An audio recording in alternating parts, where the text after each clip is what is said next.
Interview.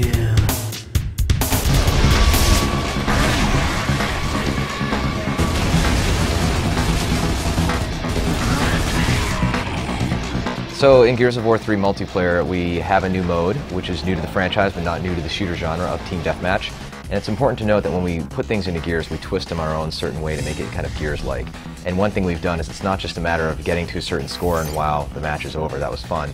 You essentially deprive the other team of respawns. So what ultimately happens is for a little while it's regular team and people are spawning and they're having fun. Then after a certain point you run out of lives and it turns into a last man standing type situation, which results in some great dramatic situations in the playtest lab. On top of all that, we've taken some of our previous modes, and one of them which was kind of called Submission. It was basically a mode where you kind of try and capture an AI and hold it, right? We've changed that so it's capture the leader. So one player on the COG is Chairman Prescott, the player on the Locust is Queen Mira. You spawn and you basically have to capture the leader, you take him hostage and take him somewhere in the map and just hang on to him for a certain amount of time, which has proven to be quite a bit of fun. On top of it all, we used to have modes like Annex, where it was kind of a territory control mode and things like that, and it kind of was a little fuzzy as far as what the rules were. We've consolidated and changed that, modified it, and streamlined it into a mode that's essentially a territory-based mode, where it's King of the Hill. So find the circle, hold it, sap it to the points, get a certain percentage point to win, and then it moves to another location, which has provided some very strategic and fun matches for us. So the weapons, of course, are one of the great things people love about Gears of War, and we've added in a sawed-off double-barrel shotgun. And this gun is really like it's a cone of death in front of you. If you go more than a few feet away from somebody, it doesn't do too much damage. But you can actually catch 2 to 3 people in your spread and jib them immediately, which is amazingly gratifying. We wanted a new assault rifle, and so that's why we came up with the Retro Lancer, sort of the Lancer pre the Emergence Day. So it's like when the humans were fighting humans. It's got a traditional bayonet, but it's got an awesome charge. You can charge into somebody and throw them like a bale of hay, which is fun.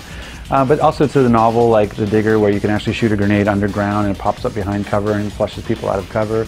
To the new heavy like the One Shot, which is this really heavy sniper that can blow through a Mauler with his shields with a single shot. So we had the full gamut from and then we even did things like changing the pistol, like the Gorgon pistol went from being sort of those burst fire and single fire to now in its sort of the next incarnation it's actually a submachine gun. So it's really good for meat bagging meat bagging and using the Gorgon. On top of that, we have the Hammer Burst returning. It's semi-automatic. Pull the trigger and fire it as fast as you can almost. And we have iron sights, which is a first for the franchise, so you can actually zoom in and see your enemy closer and take them out from a longer distance. So everything covered from super close range, the sawed-off double-barrel shotgun, all the way through to the Hammer Burst. Well, there's lots of new stuff you can do in terms of abilities in Gears of War 3. I mean, there's the mantle kick, which is a way of kind of rewarding the aggressor when 2 people are on the same piece of cover, just on opposite sides. You can actually mantle into them and knock them and get a shot off. But there's also things like, with the Retro Lancer charge, we've got things like being able to spot now, where you can spot an enemy for your teammates and call out that you see an enemy. The new TACCOM has new things you can see. You can actually spot, go to a new map and find it where the power weapons are going to spawn right away. There's all kinds of sort of layers we've added into the core gameplay, which just made it that much easier to play in terms of a new player coming to it, but also even deeper too for core players. And then on top of all of that, what we've done is we've added our executions in a way that we wanted them to be unlockable. We wanted them to be something you earn for prestige and that you use to gain extra experience. And by doing that, we decided to have people earn them back. So we basically pulled all the executions away, and then you unlock them as you use particular weapons. But what it does mean is that every weapon has its own unique execution now, unlike Gears 2, where there's kind of hit or miss. So some of the characters we have that are playable in multiplayer, we haven't really announced the final set as far as the actual number of them.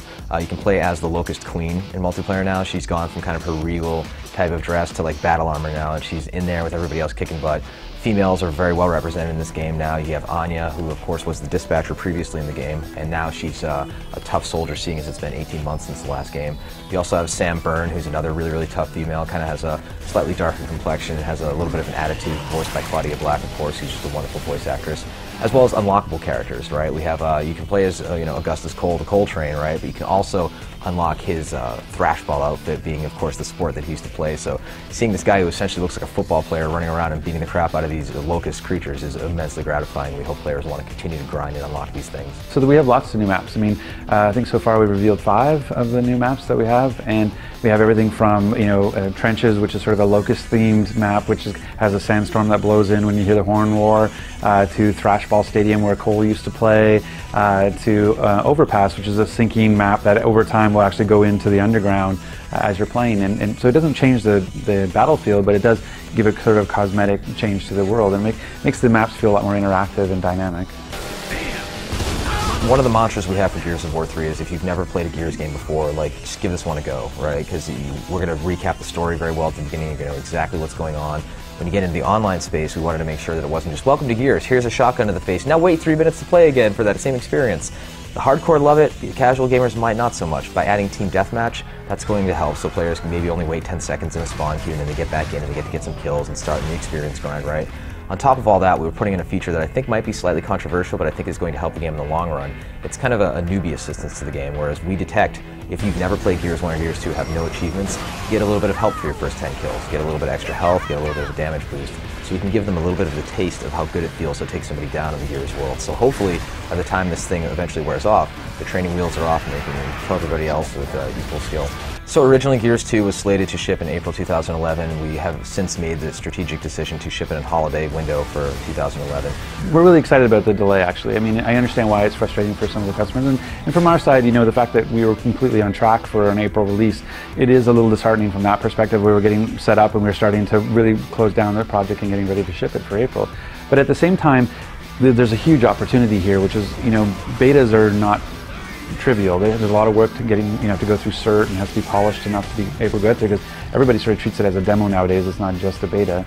And so to have a highly polished beta and have enough time to get fan reaction so that you can incorporate that reaction into it, it takes a lot of work and it takes time. And so that extra 5 months, you know, in that time period, we're going to be able to do that, and not only do it, but do it on top of dedicated servers, so that we can actually really test the scalability and are the data centers in the right place, are we in the right place globally, all that kind of stuff. So we're really looking forward to having, you know, this really polished multiplayer experience when Gears 3 ships. Game is coming out holiday 2011. Haven't locked down a specific date, but it's of course exclusively on Xbox 360.